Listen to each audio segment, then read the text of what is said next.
దేశంలోనే అత్యుత్తమంగా అమరావతి రాజధాని నగరం మాత్రమే కాదు, 175 నియోజకవర్గాల ప్రజల కలల రాజధాని. శాతవాహనులు ఏలిన ప్రదేశం, బౌద్ధం వెలసిల్లిన నేల, రోడ్డు, రైలు, ఆకాశ మార్గాల కనెక్టివిటీతో అన్ని విధాలుగా అనుకూలంగా ఉన్న ప్రాంతం. కృష్ణానది తీరంలో రాష్ట్రం నడిబొడ్డున నిర్మితమవుతున్న అమరావతి న్యాయం, వైజ్ఞానిక, ఆర్థికం, పరిపాలన మొదలైన నవ నగరాలతో యావత్ రాష్ట్రానికే గర్వకారణంగా నిలుస్తోంది. ఈ మహానగరం ప్రజా రాజధానిగా రాష్ట్ర ఆర్థిక వ్యవస్థకు ఊతమిచ్చేలా అత్యుత్తమంగా రూపుదిద్దుకుంటోంది. ఈ ప్రాజెక్టు ద్వారా రాష్ట్ర యువతకు సుమారు 50 లక్షల ప్రత్యక్ష, పరోక్షంగా ఉద్యోగాలు సృష్టించబడతాయి. ఐటీ, ఫైనాన్స్, లాజిస్టిక్స్, టూరిజం వంటి రంగాలలో అమరావతి ఒక నాలెడ్జ్, ఆర్థిక హబ్గా మారుతుంది. జాతీయ, అంతర్జాతీయ సంస్థలు ఇక్కడ కార్యాలయాలను ఏర్పాటు చేయడం ద్వారా రాష్ట్ర జీడిపికి గణనీయమైన దోహదం చేస్తాయి.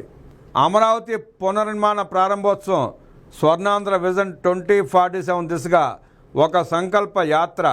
అమరావతి రాష్ట్రాన్ని ప్రపంచ ఆర్థిక, సాంస్కృతిక, సాంకేతిక రంగాలలో అగ్రగామిగా నిలపడంతో పాటు ప్రతి ఆంధ్రప్రదేశ్ పౌరునికి సమృద్ధి, గౌరవాన్ని అందిస్తుంది. రాజధాని అమరావతి అటు 6 జిల్లాలు, ఇటు 6 జిల్లాల మధ్యలో ఉంది. 6 ఎస్సీ నియోజకవర్గాల మధ్య ఉంది. ఒకవైపు 84 మంది ఎమ్మెల్యేలు, మరోవైపు 74 మంది ఎమ్మెల్యేలు ఉన్నారు. అటు 12 మంది, ఇటు 12 మంది ఎంపీలు ఉన్నారు. దూరం కూడా అటు 600 కిలోమీటర్లు, ఇటు 600 కిలోమీటర్లు. జనాభా ఒకవైపు 2.35 కోట్లు, ఇంకోవైపు 2.15 కోట్లు. అమరావతి కృష్ణానది ఒడ్డున ఉంది. నీటికి కొరత లేదు. సమగ్రమైన ప్రణాళిక ఉంది కాబట్టి కాలుష్యం ఉండదు. రాజధాని నిర్మాణం పూర్తయితే 175 నియోజకవర్గాల యువతకు బంగారు భవిష్యత్తు దొరుకుతుంది. అమరావతి నిర్మాణంతో 26 జిల్లాల అభివృద్ధికి అవసరమైన నిధులను సమకూర్చుకోవచ్చు. రాష్ట్ర యువతకు సొంత ప్రాంతాల్లోనే ఉద్యోగాలు, ఉపాధి అవకాశాలు దొరుకుతాయి. ఇంట్లో ఉండే వర్క్ ఫ్రమ్ హోమ్ చేస్తూనే నెలకు ₹1,00,000 జీతం సంపాదించే అవకాశాలు వస్తాయి.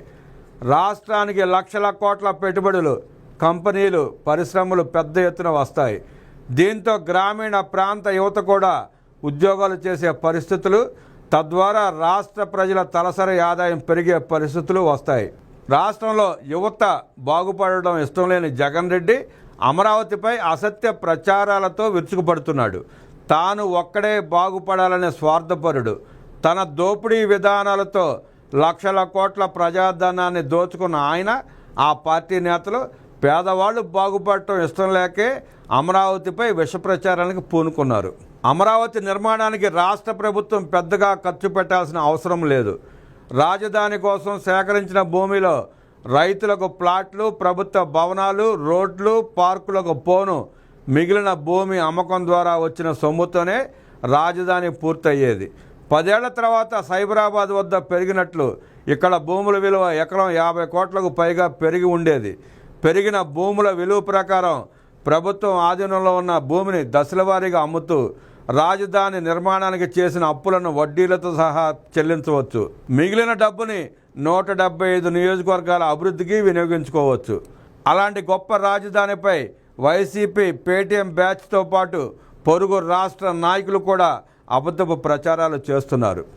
రాజధాని నిర్మాణానికి రుణ సహాయం ఇవ్వడానికి వచ్చిన బ్యాంకులకు డబ్బులు ఇవ్వద్దని లేఖలు రాస్తూ ఇంకా దిగజారుతున్నారు. అమరావతి పూర్తయితే పెట్టుబడులన్నీ ఏపీ వచ్చి ఇతర రాష్ట్రాల పెట్టుబడులు గణనీయంగా పడిపోతాయనే భయంతో ఇలాంటి విష ప్రచారాలతో ప్రజలను మభ్యపెట్టే ప్రయత్నం చేస్తున్నారు.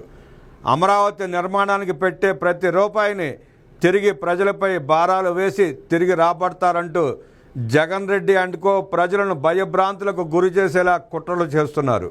రాజధాని కోసం పోరాటం చేసిన రైతులపై కక్షపూరితంగా దాడులు, వేధింపులు, అక్రమ కేసులు బనాయించి జగన్మోహన్ రెడ్డి తన రాక్షసత్వాన్ని ప్రదర్శించాడు.